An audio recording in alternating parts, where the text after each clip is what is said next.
Hi friends, welcome to zero IAS. My name is Rahul Barnwal. हम लोग vision IAS का PT 365 कर रहे थे, जिसमें हम लोगों ने टॉपिक नंबर 2 को कंप्लीट कर लिया था और टॉपिक नंबर 3 में मैंने 7 शेड्यूल के बारे में आप लोग को बता दिया था। आज हम लोग टॉपिक 3 में से 2 टॉपिक करेंगे और जुडिशरी का हम लोग 3 टॉपिक करेंगे, मतलब टोटल आज 5 टॉपिक करेंगे। इस तरह से हम लोगों का जो है आज लेके तकरीबन 20 से 25 टॉपिक कंप्लीट हो जाएगा। फिर हम लोग का 30 टॉपिक और बचेगा, उसको भी हम 4 से 5 दिन में ख़त्म कर देंगे, मतलब इस वीक के अंत तक ख़त्म कर देंगे। तो बिना देरी किए और बिना टाइम वेस्ट किए शुरू करते हैं आज का lecture. Welcome to zero IAS. देखिए, हम लोग का जो टॉपिक है वो है सतलुज यमुना लिंक कैनाल। तो इसमें हमें ये जानना है कि रिवर को शेयर करने के लिए क्या क्या एग्रीमेंट है और सतलुज यमुना लिंक कैनाल में क्या दिक्कत हो रहा है। तो देखिए, जो सतलुज यमुना लिंक कैनाल है वो 214 किलोमीटर लंबा कैनाल हम लोग बनाएंगे, ठीक है, जो सतलुज को और यमुना को जोड़ेगा, लिंक करेगा, ठीक है। तो जब आपको पता है कि जब पंजाब से कट के हरियाणा बना था 1966 में, तो उस समय क्या हुआ, रिवर के वाटर को भी हम लोग क्या करने लगे, शेयर करने लगे। क्यों? क्योंकि जो पंजाब है उसमें ज़्यादा वाटर है और हरियाणा में कम पानी है, ठीक है। तो इससे क्या होगा, जो पहले पंजाब हरियाणा एक था तो दोनों को पानी का कोई दिक्कत नहीं था, एक ही में था। तो लेकिन जब अलग हो गया तो हरियाणा को क्या हुआ, पानी की कमी हो गई। इसके लिए जो रावी और ब्यास नदी का जो एक्सेस पानी है वो हम लोग जो है ट्रांसफ़र करेंगे दोस्तों सतलुज में, और फिर उसके बाद उस पानी को हम लोग यमुना में ट्रांसफ़र कर देंगे, हरियाणा को दे देंगे। क्या हुआ कि हरियाणा ने अपने एरिया का कैनाल बना लिया। ये कैनाल जो है कंस्ट्रक्ट हो चुका है, लेकिन जो कैनाल पंजाब में जुड़ना था, ये वाला, ये कैनाल को पंजाब ने नहीं बनाया है, ठीक है। तो ये आपको ध्यान देना है। तो हरियाणा बोला कि हमें वाटर चाहिए, तो पंजाब बोला कि राइपेरियन प्रिंसिपल को वो यूज किया। और राइपेरियन प्रिंसिपल क्या बोलता है कि जो ऑनर होता है उस नदी के किनारे का, उसी का अधिकार होता है पानी को यूज करने का। कहने का मतलब ये है कि मान लीजिए नदी इधर से जा रही है, ठीक, और ये नदी जाके इधर से ऐसे मुड़ गई, और मान लीजिए यहीं तक पंजाब है और इधर मान लीजिए हरियाणा है, ये पंजाब हो गया। तो पंजाब बोल रहा है, देखिए ये जो नदी है ये मेरे एरिया में जा रही है, इसलिए जिसका ज़मीन उसका पानी, उसी को हम लोग बोलते हैं जिसका ज़मीन उसका पानी। उसका मतलब हो गया, उसी को वो क्या बोल दिए, राइपेरियन प्रिंसिपल। राइपेरियन मतलब होता है वाटर, ठीक। और पंजाब ये भी बोला कि हम लोग को क्या है, पानी नहीं है, इसलिए हम पानी नहीं दे पाएंगे, हम कैनाल को नहीं जोड़ेंगे जो इनकम्प्लीटेड है, ठीक। तो हरियाणा ये बोला कि हम लोग का, मेरा जो साउथ स्टेट है वहाँ पे पानी नहीं है, ये सब उतना इंपॉर्टेंट नहीं है, ठीक है ना। हम लोग को जानना है कि वाटर से लेके क्या क्या जो है कॉन्स्टिट्यूशन में प्रावधान है। तो ये देखिए, 7 शेड्यूल में स्टेट लिस्ट में हम लोग को वाटर सप्लाई, इरिगेशन और कैनाल के बारे में लिखा है, ड्रेनेज के बारे में। यूनियन लिस्ट में हम लोग को लिखा है inter state river and valley, मतलब जो नदी एक से अधिक राज्य में जाती है उसके लिए वाटर का प्रावधान है, ठीक है, उसको हम लोग बोलते हैं inter state river and valleys.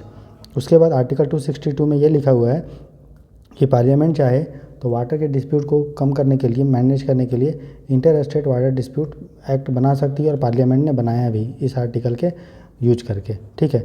उसके बाद ये जो एक्ट है inter state water dispute act, इसके अंदर पानी के में जो भी विवाद होता है, जल विवाद, उसको लेके एक ट्राइब्यूनल बना है, जिससे inter state river water dispute को हम लोग जो है एडजुडिकेट करते हैं, उस पर मुकदमा चल सकता है, ठीक। उसके अलावा जो भी ये डिसीजन देगा ये बॉडी, वो बाइंडिंग होगा। जो भी इसका डिसीजन क्या होगा, बाइंडिंग और फाइनल, उसके बाद कहीं अपील नहीं हो सकता, ऐसा इस एक्ट में लिखा हुआ है। मतलब सुप्रीम कोर्ट को इस एक्ट के में अगर कोई मैटर चला जाता है इस ट्राइब्यूनल में, तो उसके बाद सुप्रीम कोर्ट उस पर जो है आदेश को कुछ नहीं कर सकती, ऐसा इस ट्राइब्यूनल का कहना है, इस एक्ट का कहना है।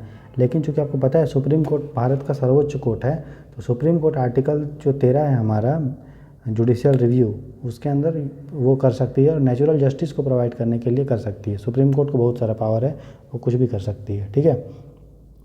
कोई भी कानून को वो सुन सकती है अगर उसको लगेगा कि इससे संविधान का खतरा है, ठीक।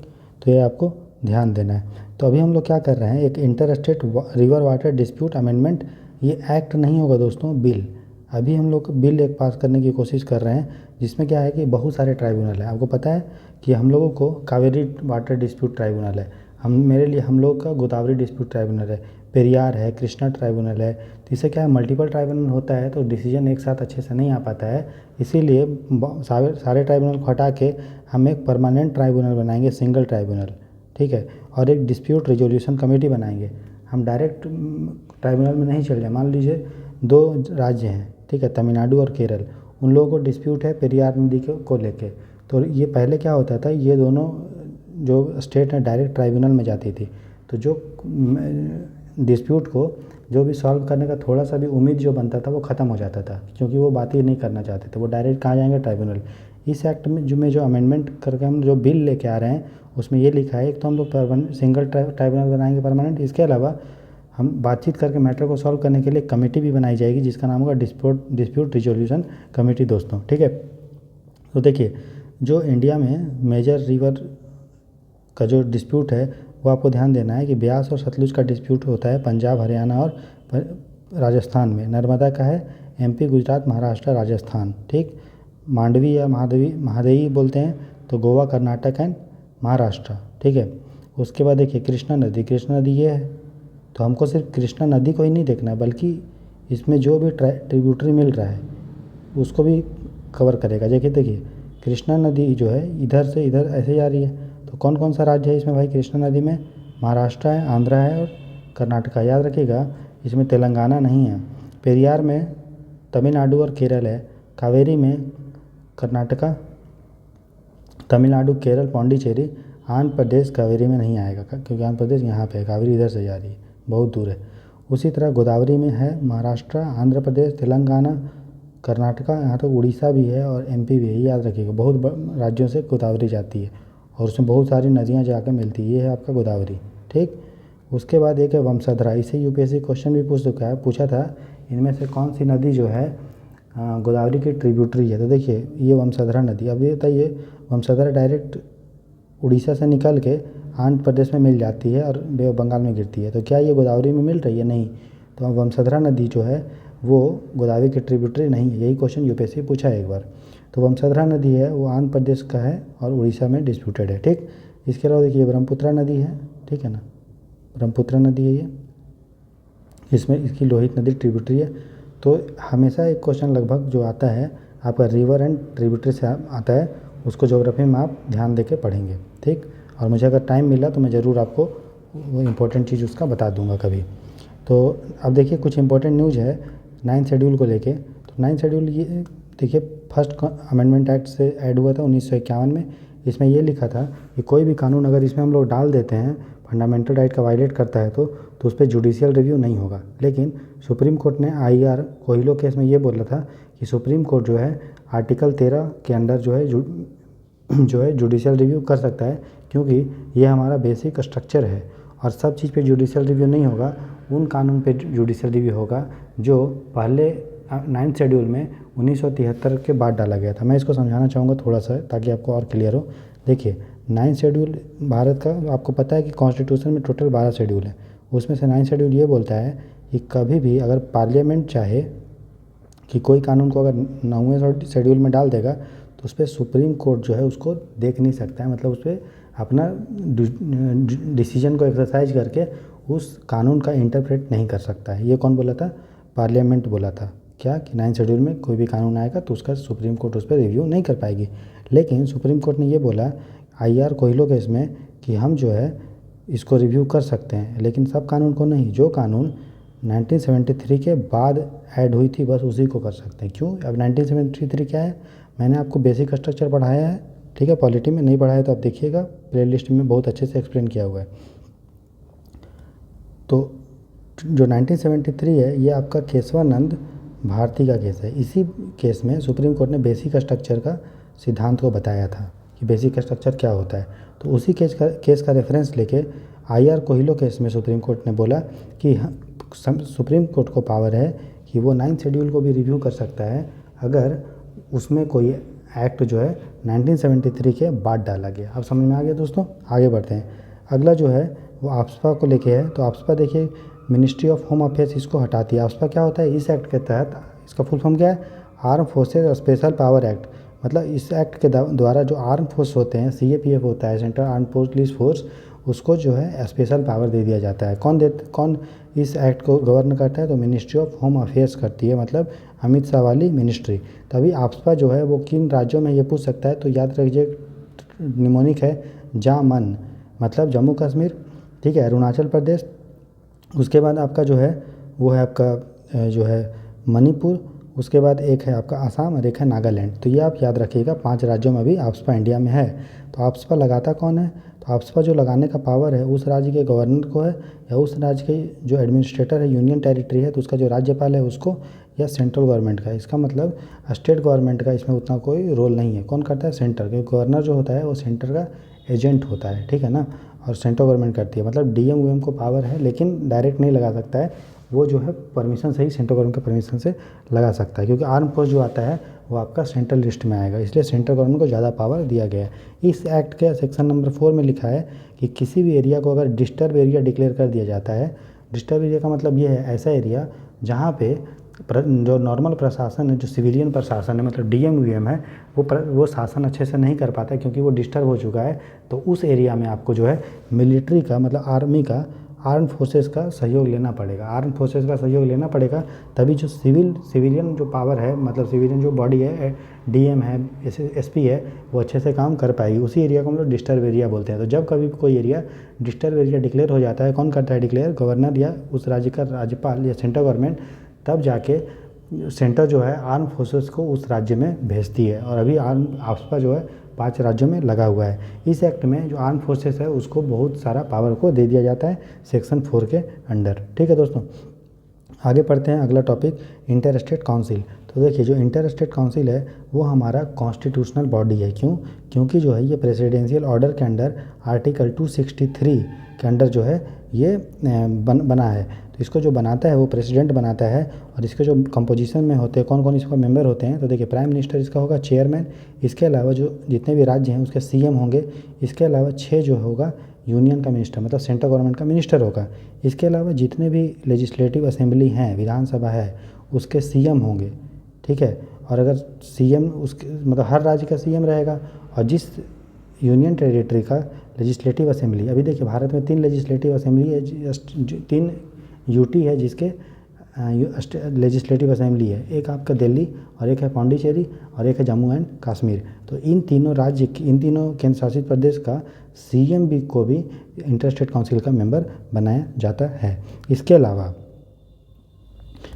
दोस्तों यूनियन होम मिनिस्टर जो है एक कमेटी बनती है जिसका नाम है स्टैंडिंग कमेटी। देखिए इंटर स्टेट काउंसिल है वो एक बार मीट कर लिया, ठीक है। अब मीटिंग करने के बाद क्या होता है, इसका डे टू डे फंक्शनिंग कैसे होगा, मीटिंग कर लिया, डिसीजन ले लिया और फिर अपने अपने सब घर चले गए। उसके बाद जो भी डिसीजन लिया गया उस पर इम्प्लीमेंट करना, उसको लागू करवाना और बात करना, ये सब करना जो है उसमें जो उसके लिए कमेटी बनी है स्टैंडिंग कमेटी, ताकि जो भी डिसीजन लिया जाए उस पर कंटिन्यूसली बात होते रहे।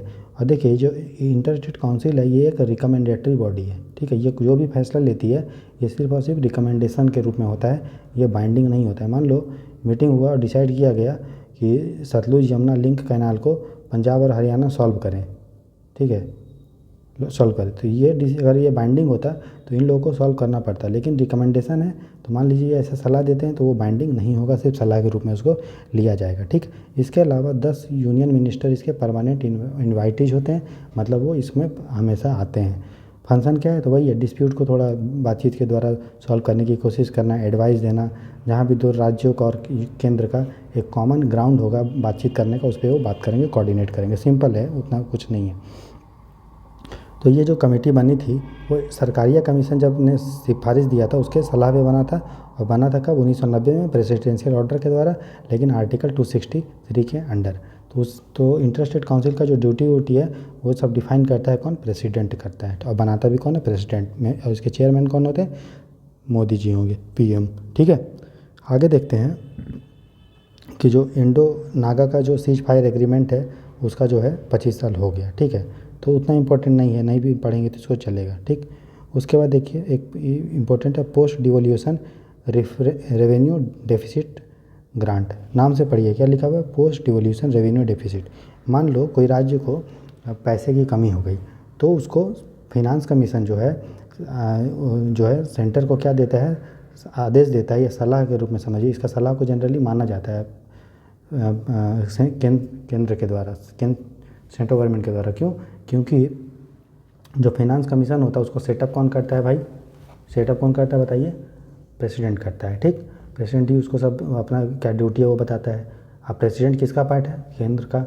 तो केंद्र अगर कोई बॉडी बना रही है और वो कुछ सलाह दे रहा है तो उसको ज़रूर मानना चाहिए, है ना। इसलिए सेंटर जो है मानता है उसके सलाह को, बाइंडिंग नहीं होता है सलाह लेकिन माना जाता है। तो फिनांस कमीशन जो है वो सलाह देती है सेंटर को कि अगर सरकार राज्य का टैक्स कम हो रहा है, मतलब राज्य अगर अपने से पूरा पैसा नहीं कमा पा रही है और अपना शासन नहीं चला पा रही है तो उस केस में सेंट्रल गवर्नमेंट जो है उसको PDRD मतलब post devolution revenue deficit grant देती है। और वो ग्रांट कितना होगा और किस राज्य को किस आधार पे दिया जाएगा वो डिसाइड करता है फाइनेंस कमीशन दोस्तों। ठीक है, तो ये जो आर्टिकल 275 है उसके अंदर ये ग्रांट दिया जाता है और इसको जो है मिनिस्ट्री ऑफ फिनांस पैसा देती है। और किसके सलाह पे देती है, तो फिनांस कमीशन के सलाह पे देती है। ठीक है, और कौन एलिजिबल होगा, कौन सा राज्य उसको ले सकता है, एलिजिबल होगा और कौन नहीं होगा और कितना दिया जाएगा, क्वांटिटी, वो सब जो है 15 फाइनेंस कमीशन डिसाइड की, मतलब फाइनेंस कमीशन डिसाइड करती है। ठीक, आगे देखते हैं ऑटोनोमस डिस्ट्रिक्ट काउंसिल क्या है। तो देखिए ऑटोनोमस डिस्ट्रिक्ट काउंसिल क्या है, 6th शेड्यूल के अंदर एक बॉडी है जो लेजिस्लेटिव, जिसका लेजिस्लेटिव मतलब कानून बनाने का और जुडिशियल मतलब फैसला सुनाने का भी पावर होता है। तो याद रखना है जो ऑटोनोमस डिस्ट्रिक्ट काउंसिल है वो 6th शेड्यूल में बनती है, ना कि 5th शेड्यूल में। ठीक है, जो आपका 6th शेड्यूल में बनती है उसका नाम है ऑटोनोमस डिस्ट्रिक्ट काउंसिल। अच्छा ये बताइए मुझे कमेंट सेक्शन में करके कि 5th शेड्यूल में जो बॉडी बनती है उसका क्या नाम है, वो कमेंट सेक्शन में मुझे लिख के बताइए। तो उसके बाद देखिए जो 6th शेड्यूल में जो बॉडी बनी उसमें उसका नाम क्या है, ऑटोनोमस डिस्ट्रिक्ट काउंसिल ADC। ठीक है, तो वो अभी 6th शेड्यूल में कितने राज्य हैं, 4। कौन कौन, ATMM, असम, त्रिपुरा, मेघालय, मिजोरम।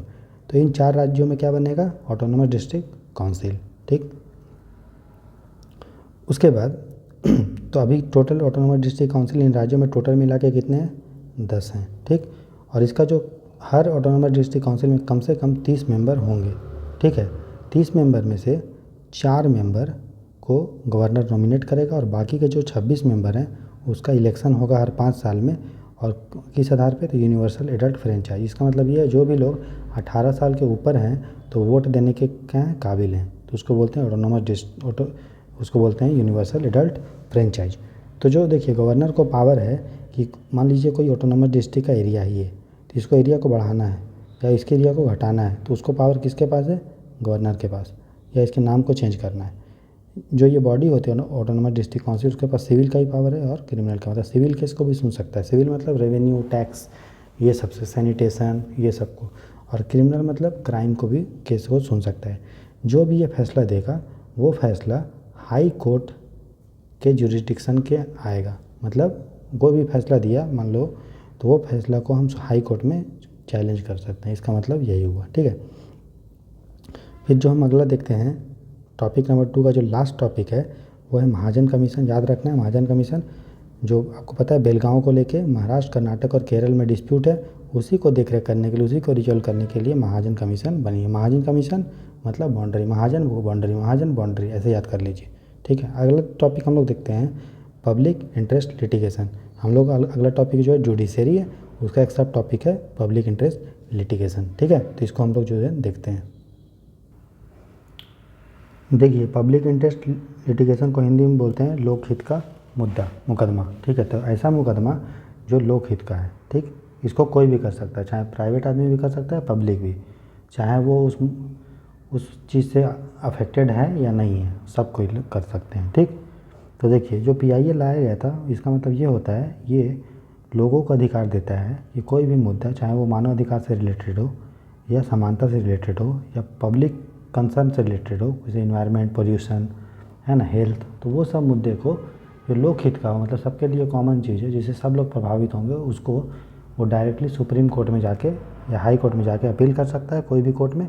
और अपील उसको जो है सुप्रीम कोर्ट संविधान को ध्यान में रख के फैसला सुनाएगी। मौलिक अधिकार को ध्यान में रखे, फंडामेंटल राइट को ध्यान में रखे फैसला को सुनाएगी। तो जो PIL का कॉन्सेप्ट है दोस्तों, वो लिया गया था अमेरिका से ये डिराइव्ड है, ठीक है। आपको ये ध्यान देना है, ठीक। इसके अलावा आर्टिकल जो 39A है DPSP, वो ये बोलता है कि सभी लोगों को न्याय का हक है बिना जाति धर्म के भेदभाव के, ठीक।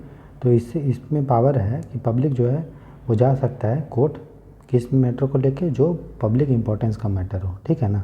इसको कोई भी कर सकता है, चाहे वो सरकारी वकील भी कर सकता है या प्राइवेट वकील भी कर सकता है, कोई भी कर सकता है मतलब, ठीक है।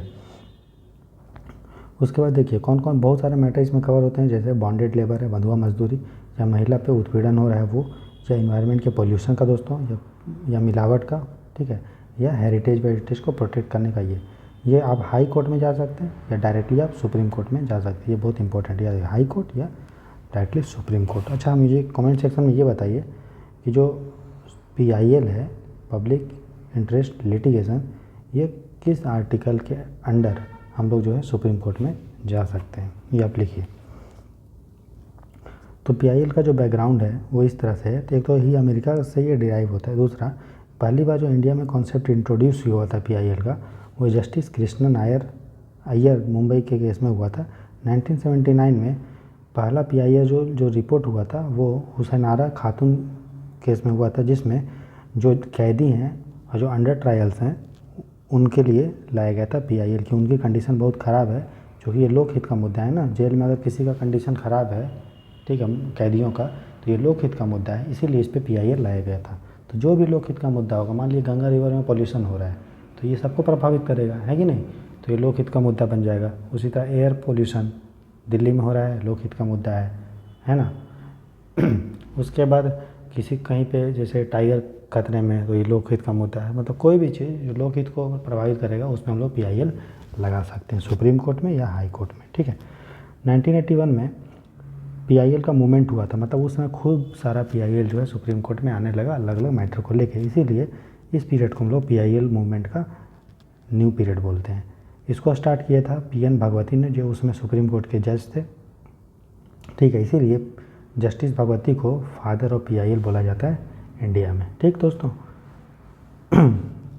तो PIL को लेकर अलग अलग कोर्ट में जजमेंट है। जैसे SP गुप्ता ने बोला था कि कोई भी आदमी, कोई भी NGO, कोई भी पब्लिक, ठीक है, अगर चाहे, कोई भी NGO चाहे तो वो सुप्रीम कोर्ट में जाके बोल सकती है कि सर आप रिट इशू कीजिए, क्योंकि फलाना आदमी का जो कॉन्स्टिट्यूशनल राइट्स है वो हनन हो रहा है, ठीक। MC मेहता केस में सुप्रीम कोर्ट ने ये बोला कि सुप्रीम कोर्ट ने ये बोला था कि हालांकि नदी का कोई भी मालिक नहीं होता है, फिर भी नदी को बचाने के लिए और जीवन को बचाने के लिए हम लोग जो है PIL डाल सकते हैं, हालांकि नदी का कोई मालिक नहीं होता है फिर भी, MC मेहता केस में।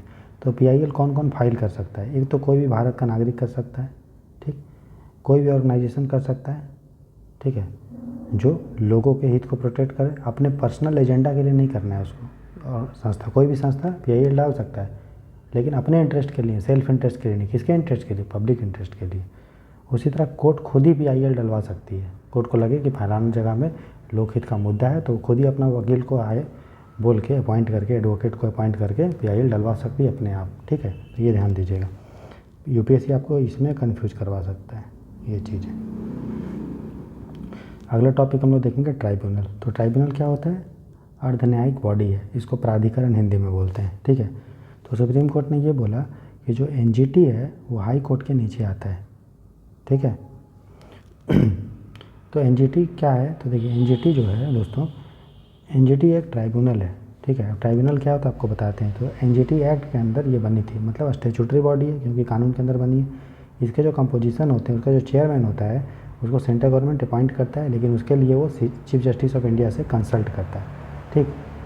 इसमें मिनिमम 10 लोग होंगे और मैक्सिमम 20 लोग होंगे, और जो जुडिशियल मेंबर होंगे या तो जज, एडवोकेट होगा, जज होगा, ठीक है ना, वकील होगा या एक्सपर्ट मेंबर होगा। टेनियर जो होता है, कार्यकाल जो होता है मेंबर का, NGT के मेंबर का 5 साल होगा, और वो रीअपॉइंट नहीं होंगे, वो दोबारा से अपॉइंट नहीं हो सकते। फंक्शन क्या होगा? जितना भी इन्वायरमेंट से रिलेटेड सिविल केस है, याद रखिएगा सिविल केस, क्रिमिनल केस नहीं, सिविल केस, उस सभी को वो कवर करता है। और जो भी वो डिसीजन देगा वो क्या होगा, बाइंडिंग होगा, मतलब उसको फॉलो करना ही करना है आपको, ठीक। तो जो एनजीटी होता है वो 7 तरह के कानून को कवर करता है। क्या क्या याद रख लीजिएगा इसको, water act 1974, water cess act 1977, forest conservation act 1980, air act 1981, environment protection act 1986, public liability insurance act 1991, biodiversity act 2002। आपको इसमें water act, water cess act समझ में आ जाएगा, फॉरेस्ट एक्ट भी आ जाएगा, एयर एक्ट भी आ जाएगा, इन्वायरमेंट एक्ट क्या होता है वो भी आपको पता है, पब्लिक लायबिलिटी इंश्योरेंस ये थोड़ा समझने में दिक्कत होगी लेकिन आपको बताऊंगा मैं। और बायोडाइवर्सिटी एक्ट आपको समझ में आ जाएगा। इसका मतलब ये है कि किसी भी कारण से अगर पब्लिक को दिक्कत हो रहा है, मान लीजिए कहीं न्यूक्लियर अटैक हो गया या फिर कहीं से डैम का पानी बढ़ गया या कहीं पे कुछ भी के भी कारण पब्लिक को अगर खतरा हो रहा है तो उसको जो भी जान माल का हानि है तो उसके को जान माल के हानि को कम करने के लिए उसको इंश्योरेंस मिलना चाहिए, है ना। तो उसको इंश्योरेंस का कवरेज जो है वो पब्लिक लायबिलिटी इंश्योरेंस एक्ट में है। तो इस एक्ट के अंडर एनजीटी देखती है कि किसी कारण से अगर पब्लिक को हानि हो रहा है किसी भी चीज़ से, चाहे वो बॉयलर फट गया या फिर डैम का पानी टूट के आ गया या न्यूक्लियर जो है पावर प्लांट में कुछ दिक्कत हो गया है ना, रेडिएशन निकल रहा है, तो उसका पब्लिक पे लायबिलिटी पड़ रहा है तो उसको इंश्योरेंस कवरेज मिल रहा है या नहीं मिल रहा है, वो इस एक्ट के अंदर में आता है दोस्तों। तो देखिए सुप्रीम कोर्ट ने यहाँ तक ये भी बोला है कि अगर मान लीजिए, देखिए आपको पता है जो ट्राइब्यूनल है वो स्टैट्यूटरी बॉडी है, ठीक है ना। अभी देखें हम लोग एनजीटी का स्टैट्यूटरी बॉडी है और लगभग सभी ट्राइब्यूनल स्टैट्यूटरी बॉडी होते हैं।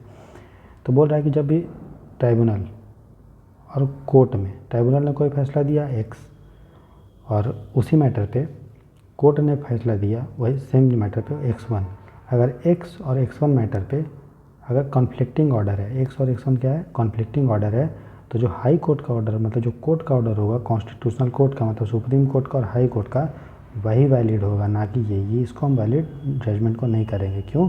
क्योंकि ये कॉन्स्टिट्यूशन के द्वारा बना हुआ संस्था और ये इसको एक्ट बनाए, तो हमेशा कॉन्स्टिट्यूशन क्या है इंडिया में सुप्रीम है, मतलब लोग सुप्रीम है, ठीक है ना। तो देखिए एल चंद्र केस हुआ था, एल चंद्र कुमार केस, उसमें सुप्रीम कोर्ट ने बोला था कि जो भी ट्राइब्यूनल आर्टिकल 323A और 323A और 323 में बनता है उसका जो भी ऑर्डर होगा वो हाई कोर्ट के ऑर्डर के नीचे होगा। मतलब जो भी कोर्ट ऑर्डर देगा, कौन ऑर्डर देगा, ट्राइब्यूनल 323A वाला ट्राइब्यूनल और 323B वाला ट्राइब्यूनल। ए और बी क्या है आपको अभी बता दूंगा मैं थोड़ी देर में।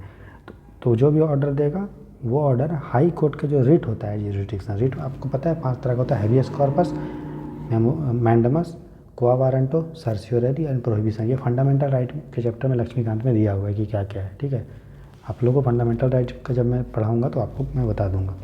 तो बोला कि जो भी ट्राइब्यूनल ऑर्डर देगा वो हाई कोर्ट के रिट जुरिडिक्शन के अंदर में होगा, दायरे में होगा।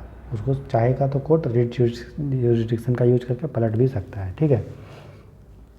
अब हम लोग देखेंगे हाई कोर्ट और ट्राइब्यूनल में क्या डिफरेंस है। देखिए कोर्ट जो होता है वो संविधान के द्वारा बनता है, जो ट्राइब्यूनल होता है वो पार्लियामेंट के द्वारा बनता है। इसके लिए 42nd अमेंडमेंट एक्ट हुआ। इसी अमेंडमेंट एक्ट को जो है फंडामेंटल ड्यूटी भी ऐड किया था, आपको पता होगा भारत में, है ना। इसी एक्ट के अंदर में जो है हम लोगों ने संविधान में प्रियम्बल में 3 चीज़ ऐड किया था। क्या क्या बताइए, सेक्युलरिज्म और सोशलिज्म और इंटीग्रिटी, ये 3 वर्ड ऐड हुआ था ना प्रियम्बल में।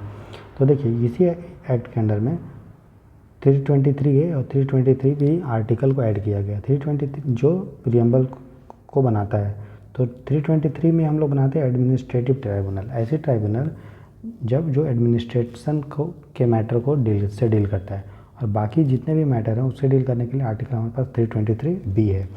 तो ये जब ट्राइब्यूनल बनी थी वो स्वर्ण सिंह कमेटी के आधार पे बनी थी और ये सेम कमेटी के आधार पे फंडामेंटल ड्यूटी भी संविधान में ऐड हुआ था।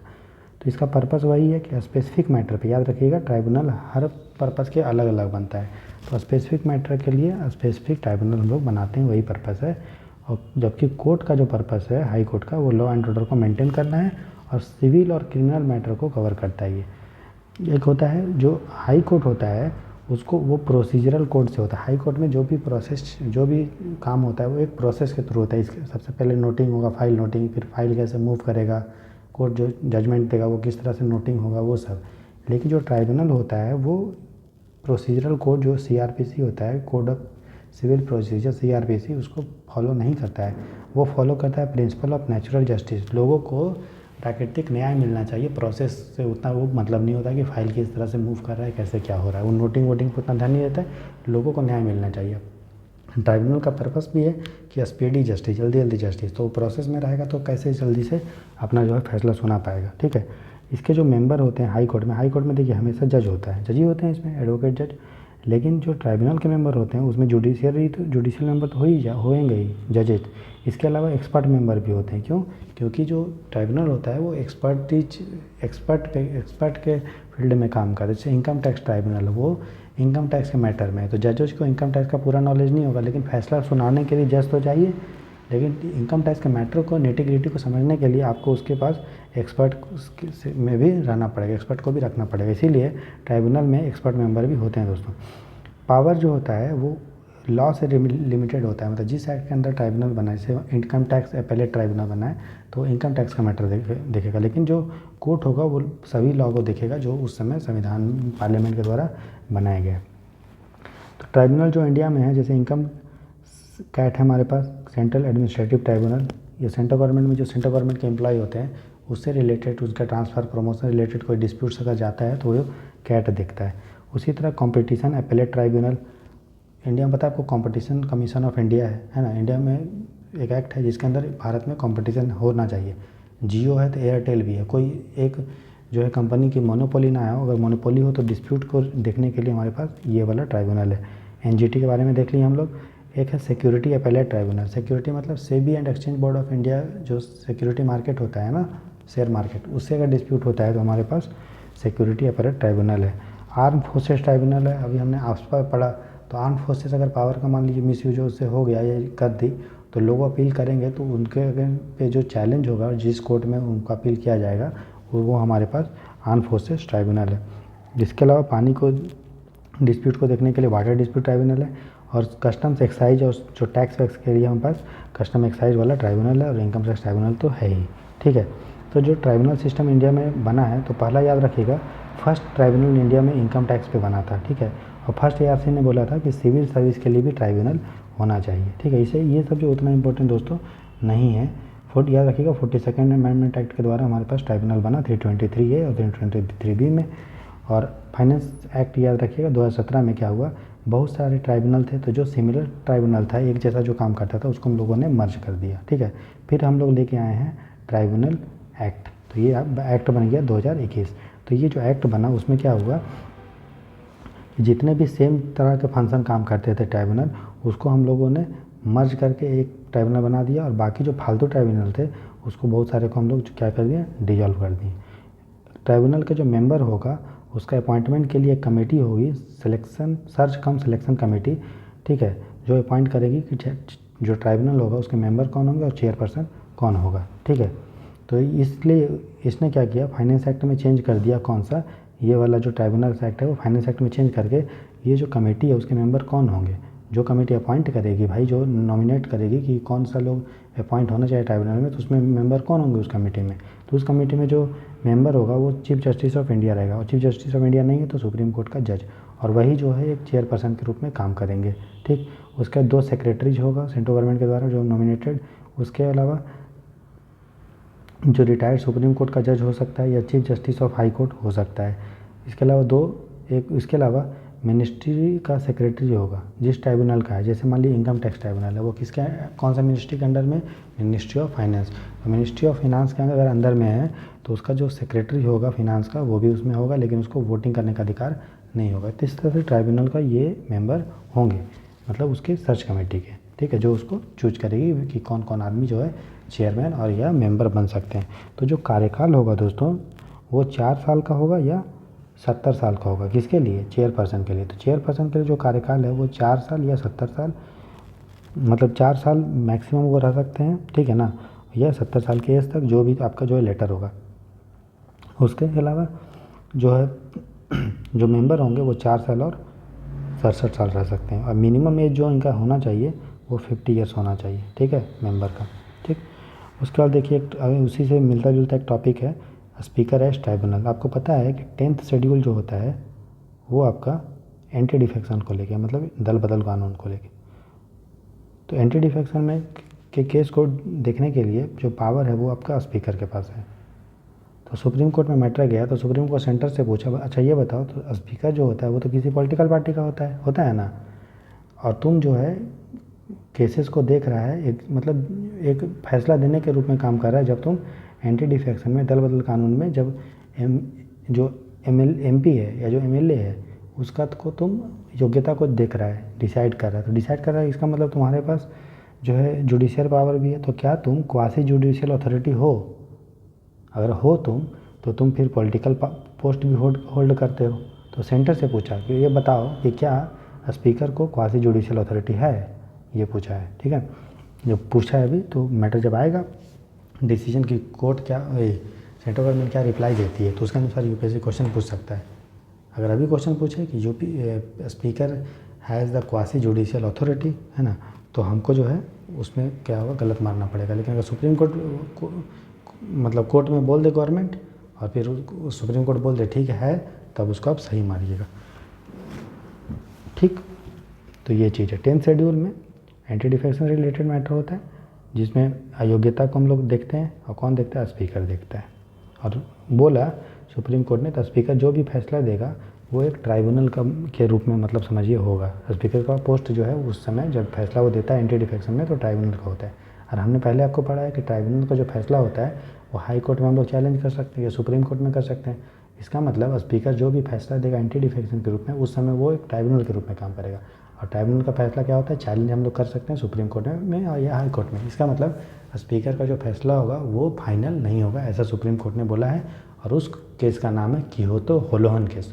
किहोतो होलोहन केस बोला सुप्रीम कोर्ट ने, ये बोला कि जो प्रेसिडेंट है, सॉरी जो स्पीकर है, स्पीकर जो है वो जब 10th शेड्यूल को सुनता है तो उस समय उसका जो पावर होगा वो एक ट्राइब्यूनल के रूप में होगा।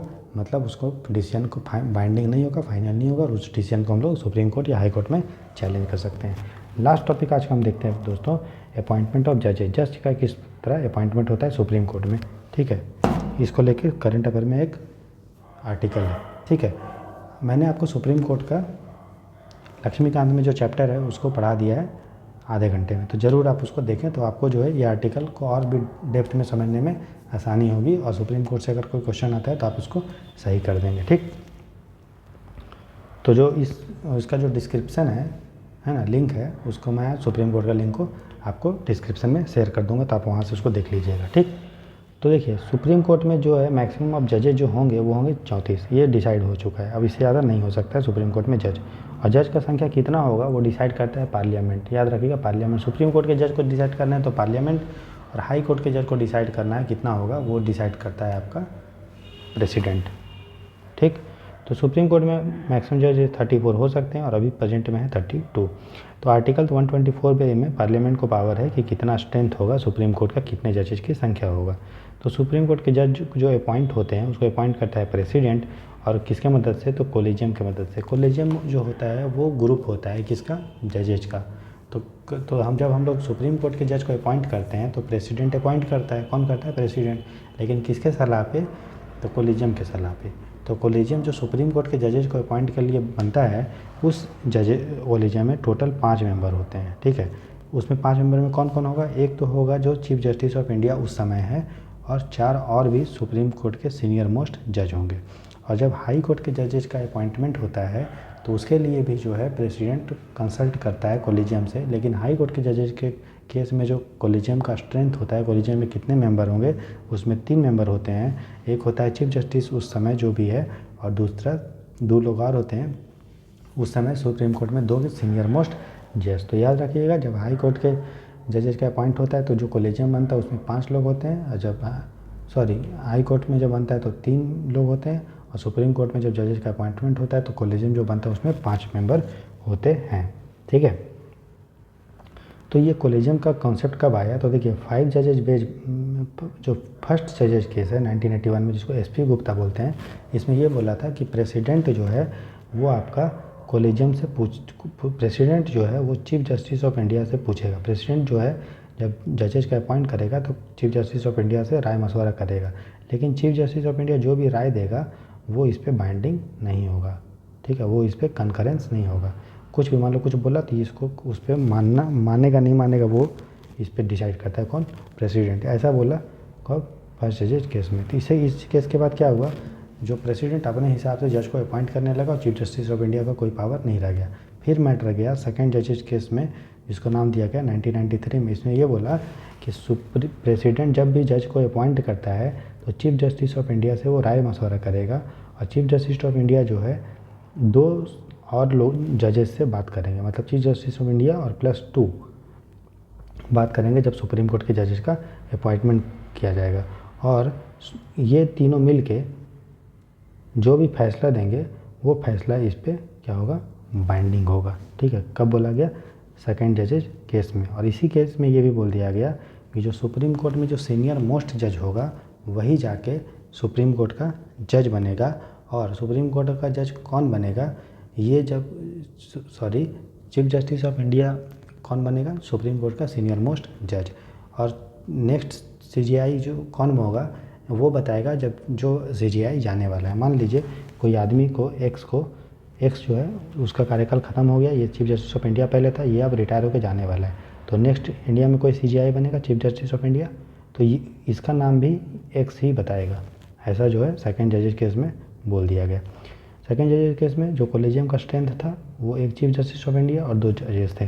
थर्ड जजेस केस में यही जो 2 लोग थे ना उसी को बढ़ा के 4 कर दिया गया। मतलब सुप्रीम कोर्ट का जब भी जज का अपॉइंटमेंट होगा तो जो कोलेजियम बनेगी वो टोटल 5 मेंबर होंगे, एक चीफ जस्टिस ऑफ इंडिया और 4 और हाई कोर्ट के केस में एक चीफ जस्टिस ऑफ इंडिया और 2 और जजेस, ठीक है दोस्तों।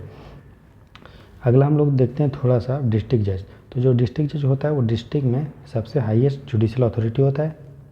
इसके पास ओरिजिनल पावर भी होता है और अपेलेट भी।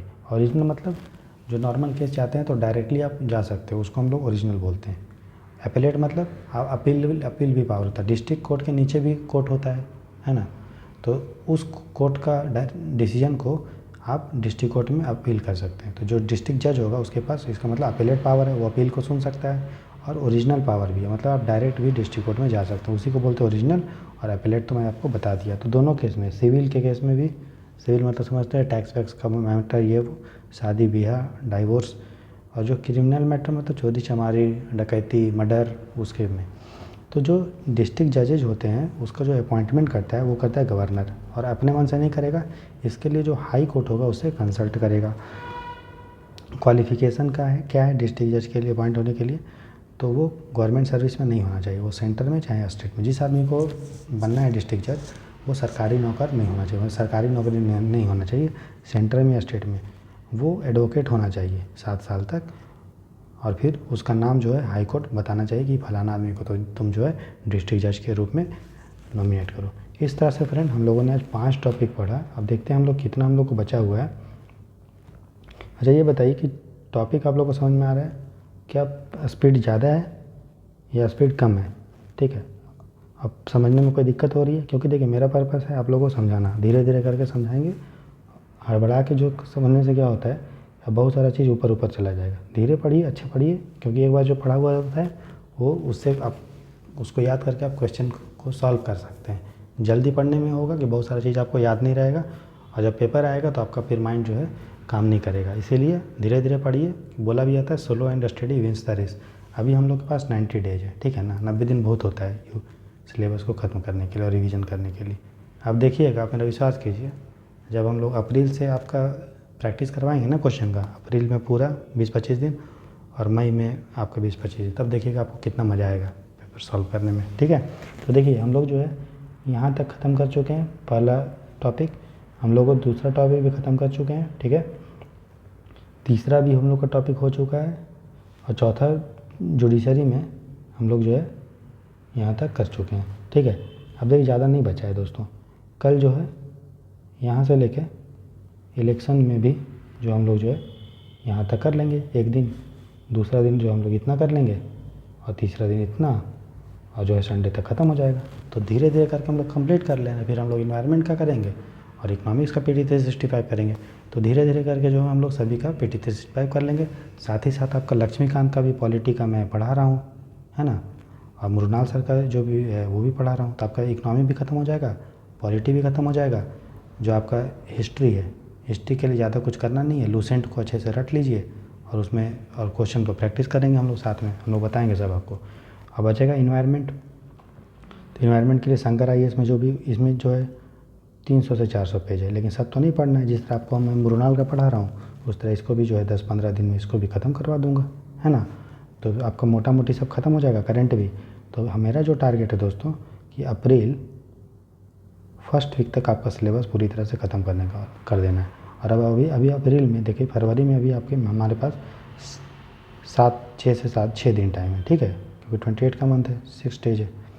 और जो हमारे पास मार्च है वो 31 दिन है, और अप्रैल में जो है फर्स्ट वीक मतलब 7 दिन है। तो हमारे पास इफेक्टिवली देखिएगा तो मोर देन जो है 50 डेज है। और 50 डेज में इतना सारा चीज़ आसानी से करवाया जा सकता है, कुछ नहीं होगा, ठीक है। और प्लस उसके बाद हम लोगों के पास जो है अप्रैल में बचेगा 25 दिन, ठीक है, 23-24 दिन बचेगा। और जो है मई में बचेगा 24-25 दिन, क्योंकि हमारा एग्ज़ाम जो है वो 28 मई को है। तो टोटल हमारे पास दिन बचेगा मोर देन 45। इसमें मेरा जो टारगेट है कि डेली आपको जो है 120 क्वेश्चन प्रैक्टिस करवाऊँगा मैं, ठीक है, सभी सब्जेक्ट का। मतलब 120 क्वेश्चन, एक दिन हिस्ट्री का रहेगा पूरा, फिर अगले दिन फिर हिस्ट्री का रहेगा। इस तरह से 4 दिन 5 दिन हिस्ट्री का क्वेश्चन चलेगा। इससे आपको 500 क्वेश्चन जब हिस्ट्री का प्रैक्टिस कर लेंगे तो आपको हिस्ट्री से कोई भी क्वेश्चन आ जाए आप सॉल्व कर लेंगे, ठीक है। उसी तरह इकोनॉमी से भी हम लोग जो है 500 क्वेश्चन सॉल्व करेंगे 4-5 दिन में। फिर मॉडर्न पे जो है पॉलिटी से कर लेंगे 500 क्वेश्चन, इन्वायरमेंट से 500 क्वेश्चन। तो ऐसे करके हम लोग जो है 5000 क्वेश्चन को प्रैक्टिस कर लेंगे। अब 5000 क्वेश्चन अगर हम देखें 120 क्वेश्चन आसानी से एक दिन में किया जा सकता है रिवीजन के साथ, अगर आपका फाउंडेशन स्ट्रांग है तो। इसीलिए मैं अभी फाउंडेशन बिल्ड करने पर भी आपको ध्यान दे रहा हूँ कि आप पूरा मन लगा के फोकस होकर जो है इस लेक्चर को ध्यान से सुनिए और बार बार इसको रिवाइज कीजिए, ठीक है ना। और फिर जो है समझ के पढ़िए, ताकि जब आप क्वेश्चन प्रैक्टिस करेंगे आपको सटासट जो है क्वेश्चन बनने लगेगा, फिर कॉन्फिडेंस भी आएगा और फिर आप जो है UPSC प्रीलिम्स 28 मई को क्रैक कर लेंगे। ये मेरा आपसे वचन है दोस्तों। तो इसी उम्मीद के साथ पूरे मन लगा के पढ़ते रहिए। चैनल को सब्सक्राइब करें, हिट करें लाइक बटन और अपने दोस्तों के साथ शेयर करें। खूब मेहनत लगा के पढ़े, मन लगा के पढ़े और सक्सेस हो, यही भगवान से कामना है। All the best for your study, have a happy learning and enjoy the your study, work very hard and all the best for your UPSC Prelims 2023. Have a nice day. Bye.